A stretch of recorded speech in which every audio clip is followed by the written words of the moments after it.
So when you go online, you stumble across many different types of flashlights. This one is a headlight, so basically just a flashlight attached to like a strap that you can put on your head.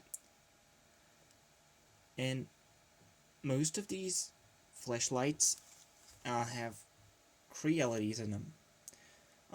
Those are usually high quality LEDs with high efficiency and just overall good characteristics. This one claims to have an Cree XML T6 LED in there. This is an LED running at maximum 3 volts, around 3 volts, at 3000 milliamps. So that's a 10 watt LED, potentially. That will put out about 1000 lumens at 100 lumens per watt.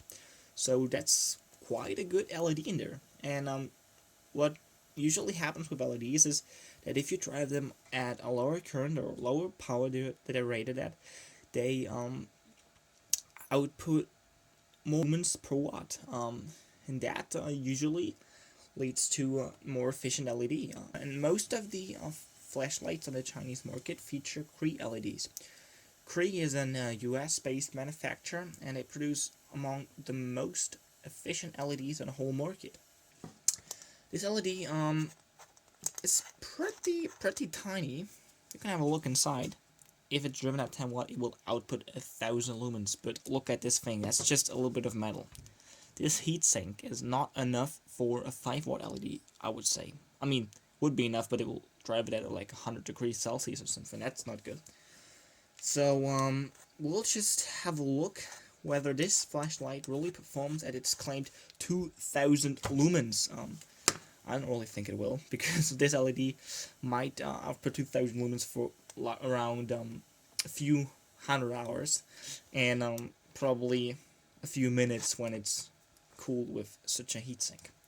The whole thing goes up and down, and it gives you kind of a zoom effect. 2000 times zoom, as it says on here. I don't really believe in that. I mean, it seems like something too Chinese.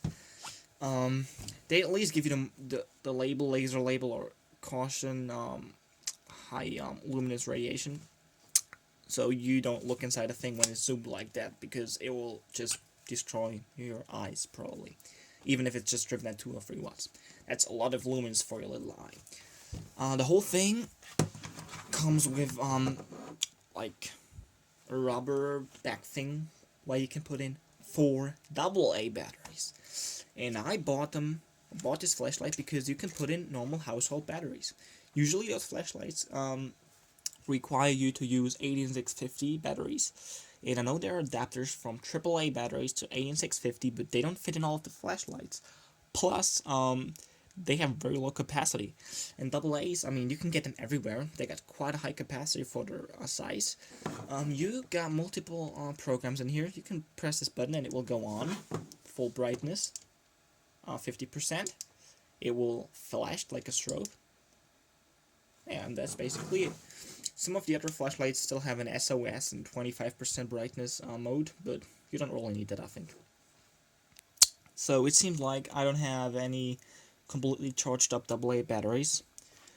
So we're gonna assume that the batteries put inside here have no internal resistance at all. This means that we're going to use our laboratory power supply, stick it across most negative and most positive terminal, and check what current it draws. So we could guess how much current goes to the LED itself and how bright it is. So I'm gonna put my power supply to 6 volts and put my multimeter into current measuring setting, and yep, it measures some current. We're gonna put it on here and turn on the light on full brightness. Yep, it's drawing 1.4 amps at, again, a constant current mode. So it seems like that thing really tries to push the LED. That's weird. Gonna give it more current. Yep, now very good. it is drawing 1.8 amps at 6 volts, and actually, I have to say, that will result in almost 10 watts, and take into account that this DC to DC converter in here has an efficiency of about 95% when you just drop like a volt or two on it. That basically says that this LED is driven at its full 10 watts. Crazy. I mean, if you put in the right batteries, 10 watts will come out of here. 10 watts will go into the LED, and 1000 lumens will come out of there. But usually the batteries have like high internal resistance, so if you don't put in lithium batteries or something, or industrial style AA's, that might result in less brightness. But again, I'm surprised that flashlight or headlight seems to be quite good, and it puts out quite a fair amount of light.